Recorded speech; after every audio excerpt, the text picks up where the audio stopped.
Ramesh S ರವರು ಬೆಂಗಳೂರಿನ ಶ್ರೀಮತಿ ತಿಮ್ಮಮ್ಮ ಮತ್ತು ಶ್ರೀ ಶಾಮಣ್ಣರವರ ಸುಪುತ್ರರಾಗಿ ಜನಿಸಿ BA ವ್ಯಾಸಂಗ ಮಾಡಿ ಬೆಂಗಳೂರು ಟಿವಿ, ರಿಯಲ್ ಟಿವಿ, ಅಮೋಘ ಟಿವಿಯಲ್ಲಿ ಕಳೆದ 30 ವರ್ಷಗಳಿಂದ ಸೇವೆ ಸಲ್ಲಿಸುತ್ತಾ ರಾಜ್ಯದ ಮಾಧ್ಯಮ ದಿಗ್ಗಜರಲ್ಲಿ ಒಬ್ಬರಾಗಿದ್ದಾರೆ. ಸತ್ಯ ಮತ್ತು ವಸ್ತುನಿಷ್ಠ ಮಾಧ್ಯಮಕ್ಕೆ ಬೆಂಗಳೂರಿನ ರಮೇಶ್ ಕಳಶವಾಗಿದ್ದು, ಅಮೋಘ ರಮೇಶ್ ಅವರ ಮಾಧ್ಯಮ ಸೇವೆಗಾಗಿ ಪ್ರೈಡ್ ಆಫ್ ಕರ್ನಾಟಕ ಪ್ರಶಸ್ತಿ ನೀಡಿ ಗೌರವಿಸಲಾಗುತ್ತಿದೆ. ಶ್ರೀ ರಮೇಶ್ ಎಸ್ ರವರಿಗೆ ಧನ್ಯವಾದಗಳು. ಡಾಕ್ಟರ್ ಹರೀಶ್ ಎಸ್ ಸಮಾಜ ಸೇವಕರು ದಯವಿಟ್ಟು ವೇದಿಕೆ ಮೇಲೆ ಹಾಸೀನರಾಗಬೇಕು.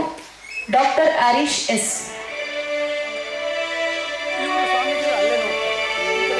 ಡಾಕ್ಟರ್ ಹರೀಶ್ ಎಸ್ ರವರು ತುಮಕೂರು ಜಿಲ್ಲೆ ಪಾವಗಡದಲ್ಲಿ 1983ರಲ್ಲಿ ಜನಿಸಿ ಪದವಿವರೆಗೆ ವ್ಯಾಸಂಗ ಮುಗಿಸಿ ಪ್ರಸ್ತುತ ಬೆಂಗಳೂರಿನಲ್ಲಿ ವಾಸವಾಗಿರುತ್ತಾರೆ.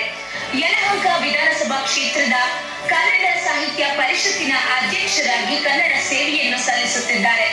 ಚಿಣ್ಣರ ಲೋಕ ಟ್ರಸ್ಟ್ನ ಅಧ್ಯಕ್ಷರಾಗಿ NGOದಲ್ಲಿ ಕಾರ್ಯನಿರ್ವಹಿಸುತ್ತಿದ್ದಾರೆ.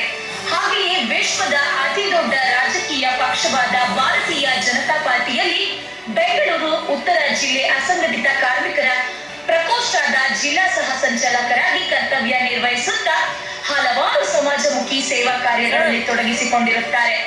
ನಿರಂತರವಾಗಿ ಹಲವಾರು ಕನ್ನಡ ಪರ ಜನಪರ ಹೋರಾಟಗಳಲ್ಲಿ ಭಾಗಿಯಾಗಿರುತ್ತಾರೆ. ಇವರ ಡಾಕ್ಟರ್ ಹರೀಶ್ ಎಸ್ ರವರಿಗೆ ಧನ್ಯವಾದಗಳನ್ನ ಹೇಳ್ತಾ ತದನಂತರ ಶ್ರೀ ಡಾಕ್ಟರ್